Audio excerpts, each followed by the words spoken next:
νομίζω ότι μπαίνουμε στο πιο ζωτικό θέμα. Συζητάμε διζωνική, δικοινοτική ομοσπονδία. Είπατε στην αρχή της εκπομπής, το συνδέεται με μέτρα οικοδόμησης εμπιστοσύνης. Θέλω να μας δώσετε ένα πρώτο δείγμα και να πάμε σε διακοπή. Τι είναι όταν λέμε πια διζωνική, δικοινοτική ομοσπονδία? Γιατί εσείς, εγώ και κάποιοι άλλοι υποστηρίζουν, και ο κύριος Λουκόπουλος θα τον ξανακούσουμε, ότι εδώ στην ουσία είναι με γυρλάντες ένα άλλο τύπο σχέδιο Ανάν, μάλλον παίζουμε με τις λέξεις και τις ταμπέλες, πολύ περισσότερο που η Τουρκία σου λέει δεν το θέλω. Που μάλλον θα το θέλει αν τα δώσετε όλα, έτσι. Το λοιπόν, διζωνική σημαίνει 2 ζώνες. Δικοινοτική σημαίνει ότι κάθε ζώνα έχει μία κοινότητα. Άρα έχουμε 2 ζώνες, 2 κοινοτήτων.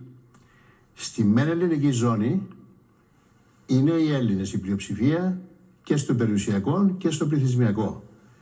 Στην τουρκική ζώνη οι Τούρκοι έχουν την πλειοψηφία την πληθυσμιακή και έχουν επίσης περιουσιακή πλειοψηφία.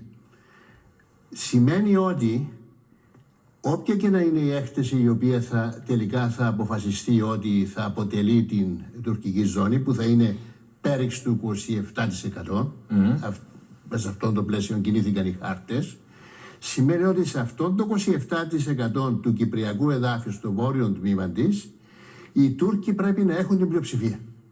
Αυτό σημαίνει ότι, επειδή πάντοτε την πλειοψηφία σε αυτό το κομμάτι είχαν οι Έλληνες, ότι δεν θα επιστρέψουν όλοι οι Έλληνες στα σπίτια τους. Ούτε στις περιουσίες τους. Ούτε στις περιουσίες τους. Και σημαίνει επίσης ότι, εφόσον πρέπει να έχουν και πλειοψηφία στην περιουσία, θα ανατραπεί η σημερινή αναλογία, με βάση την οποία οι ελληνοκυπριακές περιουσίες είναι της τάξης του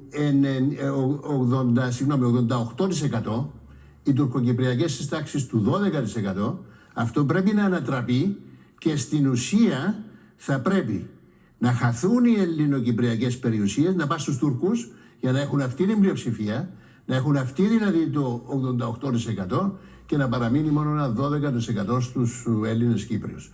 Οι περιουσίες αυτές, λένε, θα αποζημιωθούν ή θα ανταλλαγούν με περιουσίες στις ελεύθερες περιοχές. Μιλούμε δηλαδή για δημιουργία 2 εθνικών ζωνών με ethnic cleansing και property cleansing, με περιουσιακό και πληθυσμιακό ξεκαθάρισμα.